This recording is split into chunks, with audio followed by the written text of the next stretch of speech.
Is it Li Lerato? Is it Lesego? No, it's just Li. Hi guys, and welcome to my YouTube channel. I can't believe I'm saying that. Mama, we made it. A lot of you guys have been waiting for this video. So thank you so much to the people that have already subscribed with no content. I am super grateful. And for those of you guys that are here still trying to figure out if you vibe with the girl, please just wait until the end of the video. And if you do find out that you're vibing with the vibes, please press the subscribe button, like, share, get more people to like. We're trying to grow the network. Welcome to Unveiled Spirit, Love, Life, and Lessons with me, just Lee. Okay, and I hope you enjoy the video. So without rambling on, right, I asked a couple of people to ask me questions in terms of what they would like to know from me. So that's what this video is about today. We're just gonna do a little Q&A session. For those that already know me, this is not gonna be a surprise, but for those that are still trying to know me, this video is gonna be a little insight on who I am and who you'll be interacting with on this side of the YouTube button. All right, so we're gonna get straight into it without wasting any more time. So the first question I got was, what challenges have you gone through during your spiritual journey? Geez, a lot. I think some of the biggest challenges that I went through was really believing, one, that I do have a gift. Secondly, understanding what that gift is and getting that understanding from someone that I trust, someone whose opinion is informed. And I think the third challenge was just interacting with people around me and getting them to understand what the gift is about, how it makes me different, and how to engage with me on a regular basis. There'll be challenges. I'm still very early on in the stages of my discovery of my gift, and so I definitely think there will be more challenges that are going to come. All right. And then, what made you decide to go into your spiritual journey full force? Okay, it's two things, right? So the first thing is, it's always been a fascination for me growing up, and I think I've shared this with people on my social media as well. I've had a fascination with African spirituality for a very long time, and so when it happened that it's me, I was like, oh yeah, I wasn't opposed to it, you know. So that was, I think, the first driving force was that I wasn't opposed to it. In fact, I was very accepting of African spirituality. And then I think the second thing that made me go into it full force was pretty much the challenges that I faced. You know, when your people are trying to get your attention, you will know, you know, and life got a little bit difficult. I won't lie. Life got a little bit challenging. And when I found out that it might be because I have a spiritual gift, I had to decide, like, do I want to let the struggle go on longer than it had to, or am I just gonna take this face this challenge head on and see kopili? And that's what I decided to do. So those were the two main driving forces for me. How is your partner and family taking it?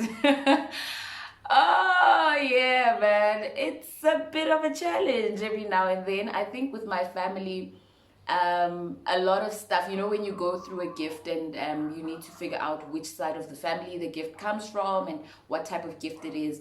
So a lot of things came out that we didn't even know, that I think my family was keeping a secret. The fact that my mom also had the gift but decided not to be about it, you know, and obviously because it becomes generational, there's a generation where your ancestors will say, no, actually we need our work done now and you guys need to take us seriously. And I think because I was receptive to it, I kind of took that on. And I think for my mom, more than anything, she's very scared for me because she also doesn't understand, you know, there's the misconceptions about having a spiritual gift and that maybe I have to go twasa or that this and that. And then my dad, I think my dad is really like open to listening. He doesn't dissent much. And then with my partner, it's a challenge because we live together. There are certain things that I need to do, certain rituals that I need to observe. My partner is someone who's very outgoing, someone who's very extroverted, who likes going out, who likes being around people. And when you're someone with a spiritual gift, you kind of need to become very reclusive, because you need to take time to work on your spiritual gift. And I think that's been the biggest challenges, him having to leave me home, when the country was still open and doing things on his own. I think it becomes challenging, but also just like small stuff like the smell of mpepo. He had to get used to that. Not being able to yam sometimes is difficult, because yeah. But I think also just trying to make his family understand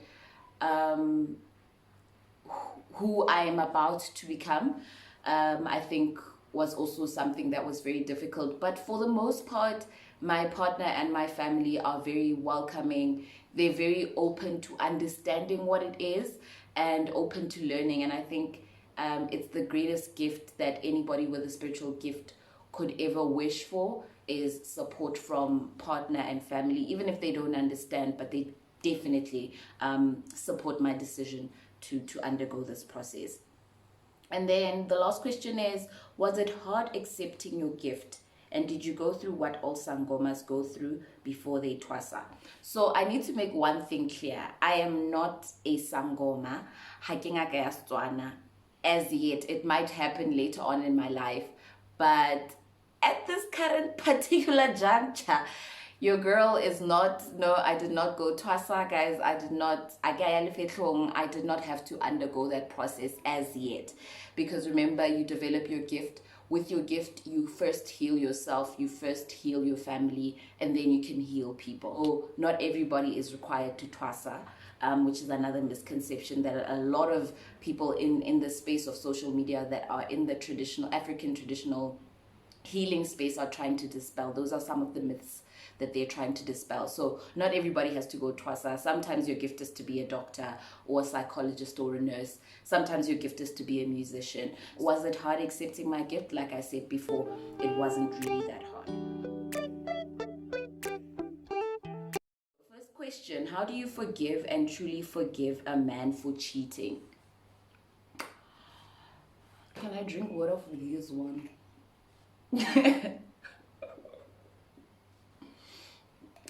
Because wow. Okay, let me be serious.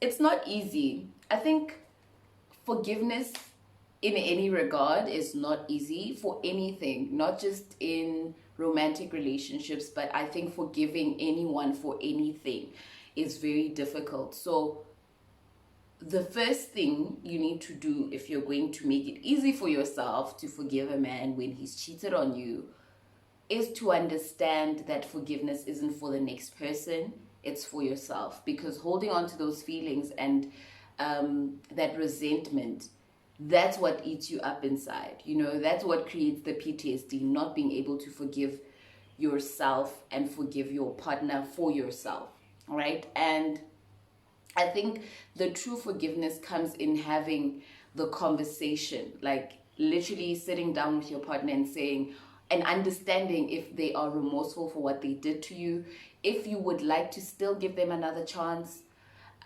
what type of boundaries you want to set. So I think it's important to have a conversation around what it means for you to forgive that person. If you're just forgiving them and moving on, I think that is a gift to yourself. But I think the most difficult part with a cheating partner isn't necessarily forgiving them. It's accepting that they did something to you that you didn't like and forgetting. Forgetting is difficult, baby girl. Forgetting is a challenge. Guys, I'm missing my lighting. I don't know what's going on. But forgetting is the challenge. Forgiving is, it's especially for women, it's in our nature to forgive, but to forget, not easy. What would you advise any lady going into marriage at 25 more in regard with spirituality and joining with your partner. So what I would advise anyone going into a marriage, regardless of age, is be sure, because baby girl. Be certain. Know the person that you are trying to go into this marriage with.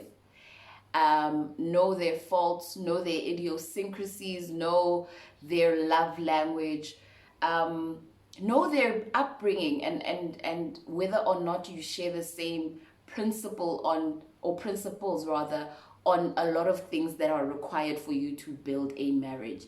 Make sure that you have a very solid foundation. Understanding those things that I just mentioned will make sure that you have like a really solid foundation. And once you have a foundation, then you decide if marriage is the right next step. All right. And yeah, it's a lifelong commitment, guys. It's a legal commitment. It's, you know, it's very serious. Okay, it is a spiritual commitment as well. So even with regards to spirituality, I think the reason why I've come to understand that a lot of people choose to be celibate or to abstain before they get married is to really, you know, bond spiritually with the person that they're going to be or get into that covenant with, because sex sometimes clouds the judgment of what really is. You know, we kind of look at marriage through a rose-tinted glass, and that's not what marriage is. I think the most important thing that I would say again is to sit down, have a conversation, understand each other fully, okay, without blinders on. Understand who your person is. They must understand you, to the tiniest of details, guys. Like, to you know, your man needs to understand that, or your woman needs to understand, Hori, you don't like washing your own underwear or whatever, you know, and understand that she's okay with that for the rest of her life, because we don't go into a marriage thinking it's going to end. But we shouldn't go into a marriage romanticizing the idea of what it is, because it is a commitment. It is a legally binding institution. So read up on your marriage contract as well once you've decided that you want to get married.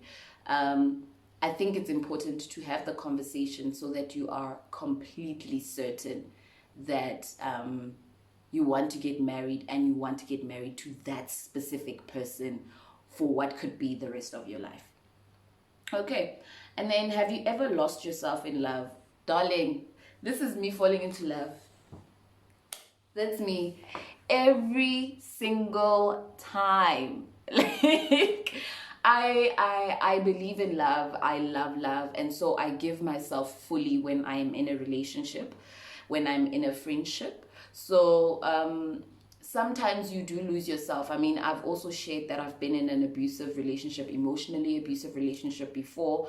I've been in a relationship where we were not compatible as romantic partners. I think it was more of a friendship. So you tend to lose yourself, and you try to adjust yourself to become the best version in terms of what the person that you're in a relationship with wants.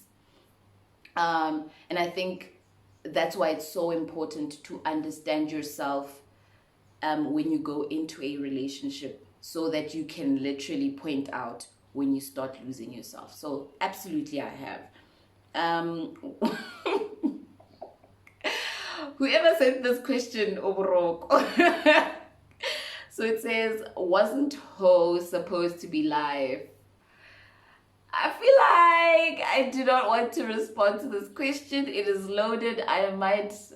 Can I not answer this question in case I incriminate myself? No, look, it's no secret. I believe that everybody should go through a Ho phase. If they have to, you know, because I think it's a rite of passage, is a way to discover yourself and what you want in love. Although I don't think it's for everyone. So don't just go hoeing because you want to hoe. Okay, that's not right. However, I think you get to a point in your life where you get tired of running the streets. Okay, it gets tiring. you seek commitment, you seek stability, you seek security, and I think a stable, solid, committed relationship is something that you then really want to explore. And for some of us, we figure out that, it's nice to have someone to come home to every night instead of having to scroll down your phone because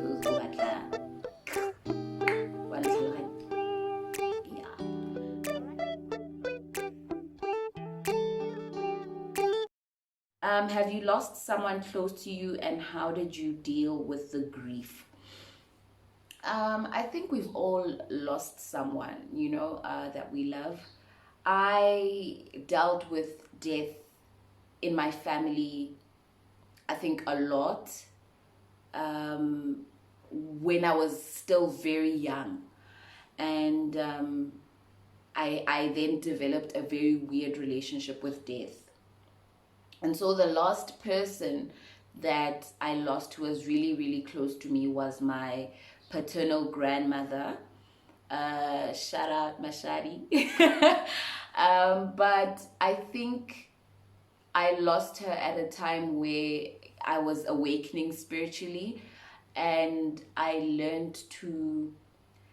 I think the one of the greatest things that my spiritual gift gave to me was understanding that we don't lose people technically, understanding that they might leave the physical world, but they're always with us spiritually. And I think the ability to connect and the ability to feel people, and sometimes the scary ability to see people, has given me a way to cope with the finality that is death, especially of someone that you're really close to and someone that you love. And so I don't think there's ever a coping mechanism to losing someone you love. I think for me, what's given me comfort is the fact that I absolutely know and believe that their spirits still live with us. They still look out for us. They still protect us.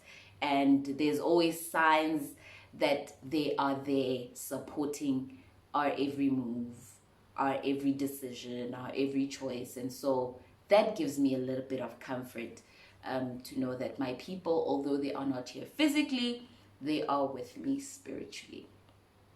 What makes you truly happy? That's such a weird question. I think it even gets me emotional sometimes. I think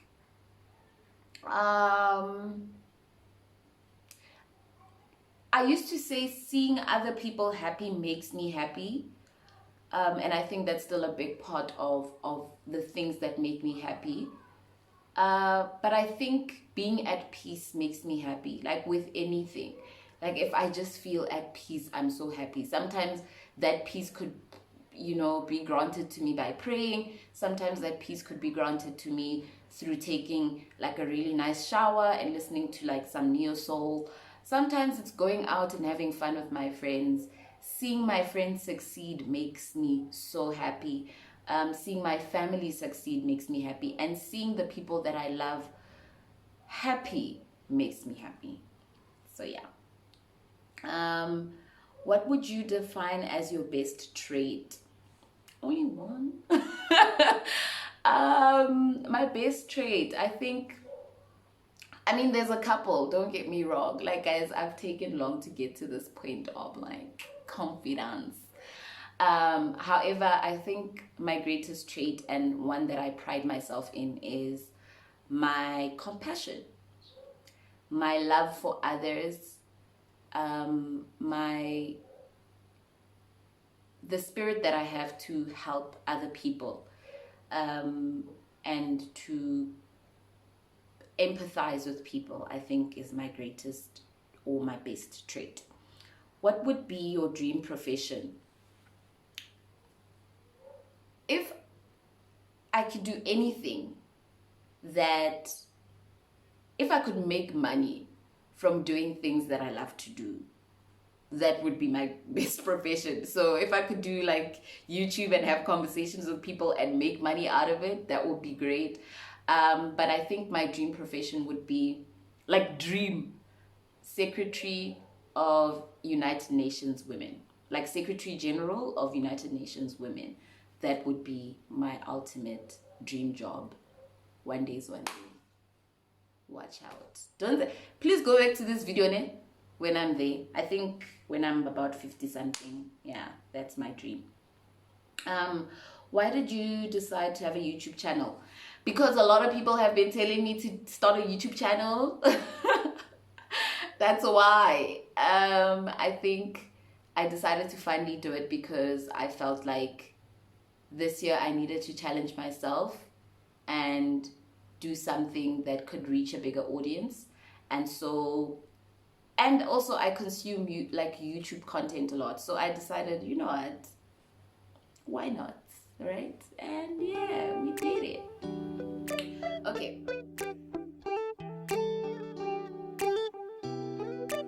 What lessons can you share about life? Oh, guys, I could write a book. But I think some of the greatest lessons that I can share about life. One, life is hard on all of us. So be kind to people. Secondly, life is too short to not do the things that you want to do, because you never know what lies on the other side of your fear. And then lastly,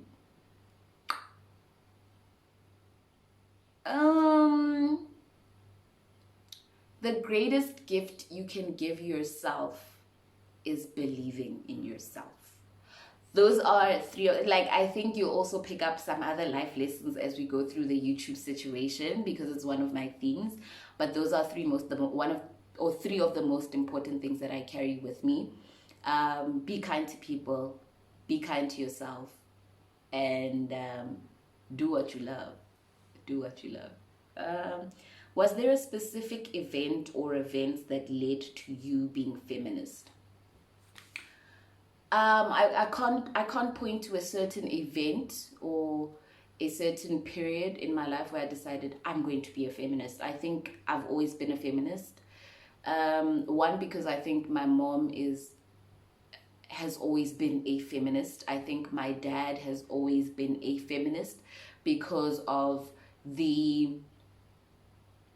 I think there are gender roles that exist or that existed in my life growing up, but I think that my parents tried really hard to do away with that. So I saw my dad cooking, cleaning, taking care of us. I saw my mom traveling alone and,